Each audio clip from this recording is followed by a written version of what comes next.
you're worried about wasting time or wasting energy, I'm going to suggest it is your evaluation systems that are off kilter. You have too narrow an idea of what is success and failure, too binary.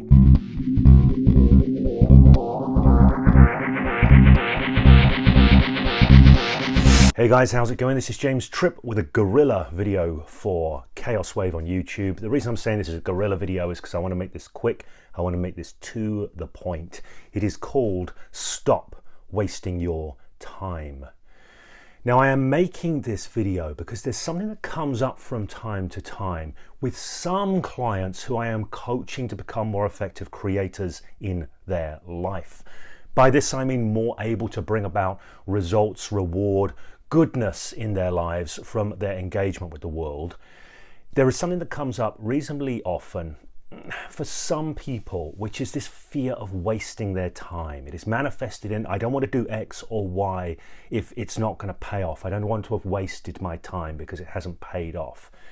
Now, I want to point out a couple of things about this because I've seen it enough times to know that it exists in enough consciousnesses out there. And of course, why would we want to waste our time?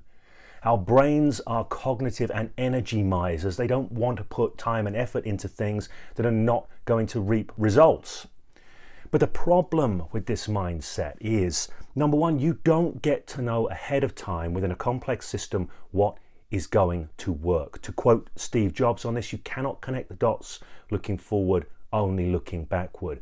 So if you sit there in your head trying to figure out exactly what's going to work so that you don't waste any time, effort, or energy, you will have created perfect paralysis for yourself.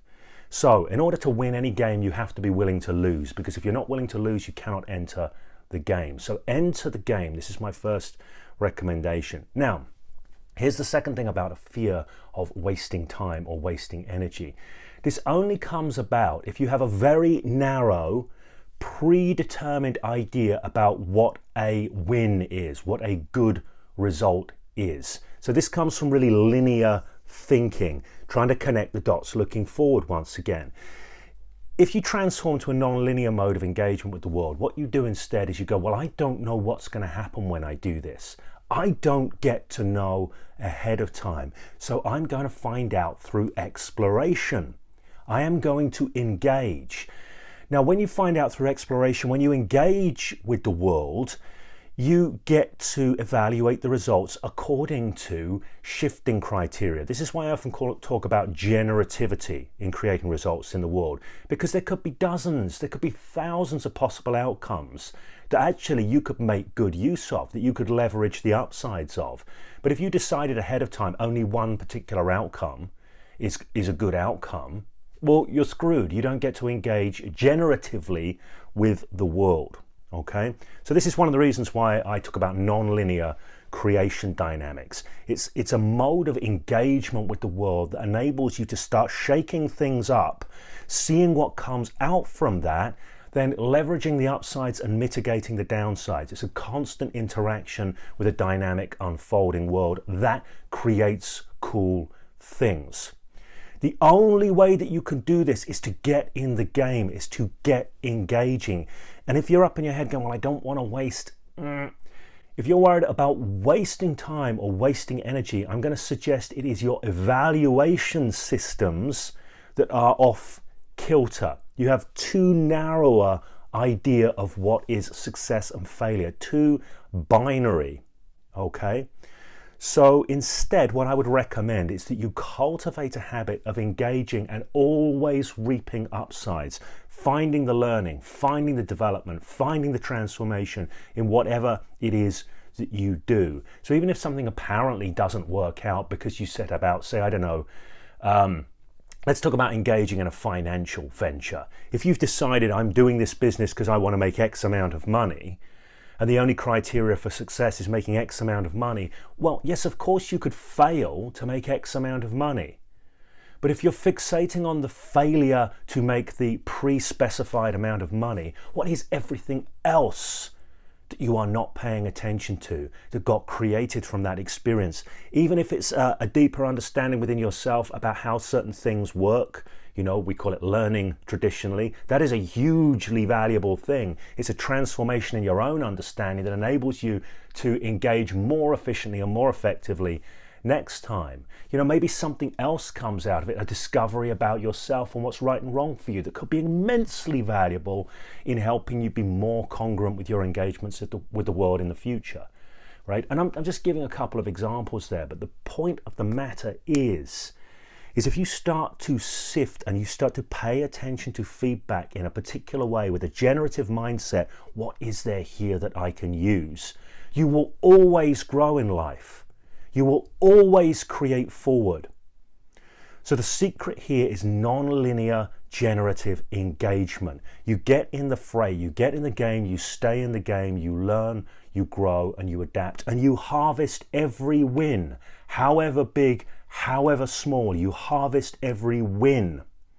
Okay, this is a matter of focus. It's a matter of what you pay attention to. Harvest every win.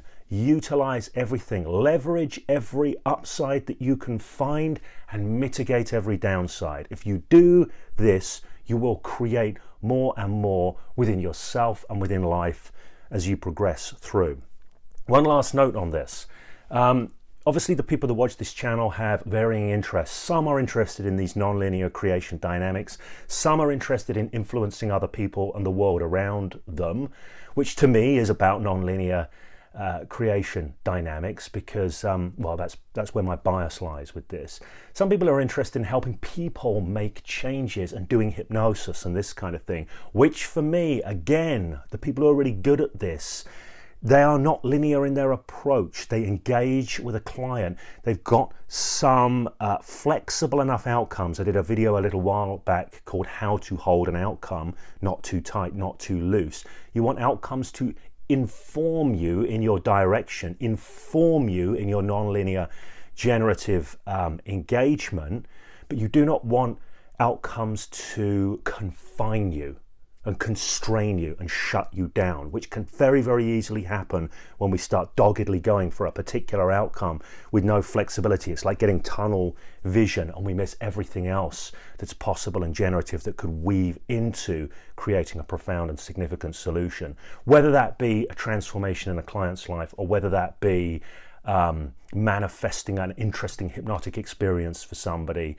or whether it be creating results in your own life.